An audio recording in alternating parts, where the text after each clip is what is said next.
आदाब one TV में आपका इस्तकबाल है। मैं नाज़िल सिद्दीक। आज देखेंगे ख़ास खबर में। हिंदुस्तान को आज़ाद हुए 75 साल हो चुके हैं, लेकिन हुक्मरान देही इलाकों और कबायली इलाकों को जंगलों में कम से कम भी सहूलियत फराहम नहीं कर सकी हैं। बहुत से देही इलाके ऐसे हैं जो बाहरी दुनिया से नाआशना हैं।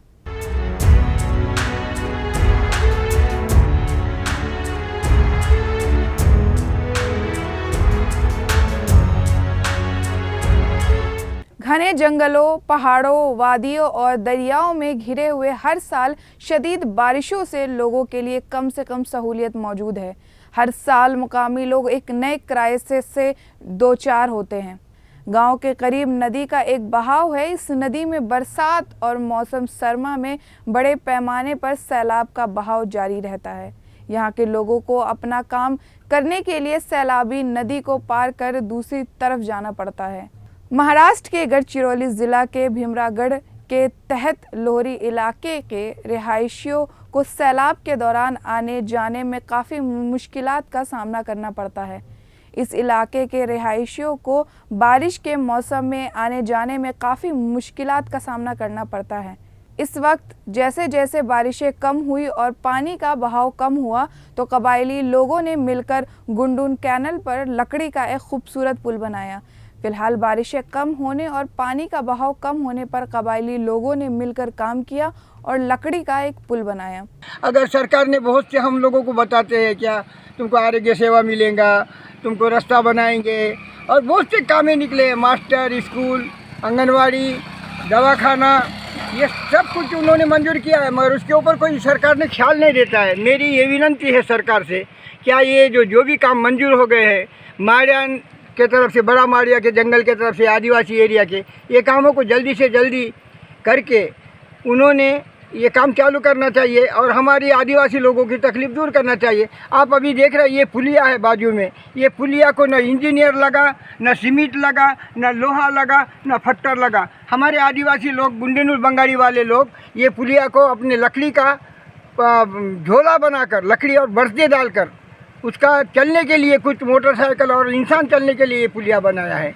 हाँ, और मेरी ये गुजारिश है सरकार से, क्या ये काम जो भी थकीत है, ये बंद है, ये चालू होने के है, कुछ आधे है, ये काम को ज़्यादा से ज़्यादा जिलाधिकारी, कलेक्टर साहब और यहाँ के मंत्री महोदय देखकर भेजना चाहिए। गुंडून कैनाल के ऊपर उस नाले पर पुल बनाने की मंजूरी दी गई थी और चूंकि काम अभी मुकम्मल नहीं हुआ था, गांव वालों ने मिलकर कमाल काम करके लकड़ी का पुल बनाया।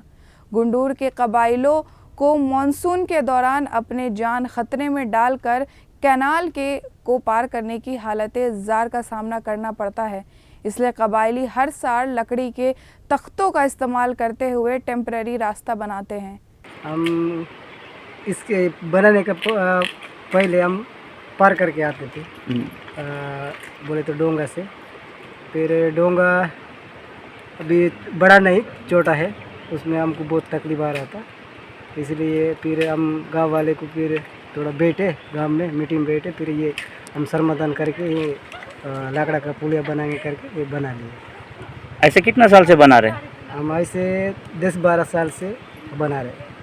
मतलब बरसात में बह के चले जाते? नहीं, वो बरसात में हम यही लकड़ा निकल के रख देते। हाँ। फिर रखने के बाद फिर वो पानी थोड़ा कम होने के बाद फिर से वही लकड़ी डाल। श्राम मदनम के जरिए कबाइलों ने लकड़ी का पुल बनाया और 2 पहिया गाड़ी और साइकिल से गुजरने का इंतज़ाम किया।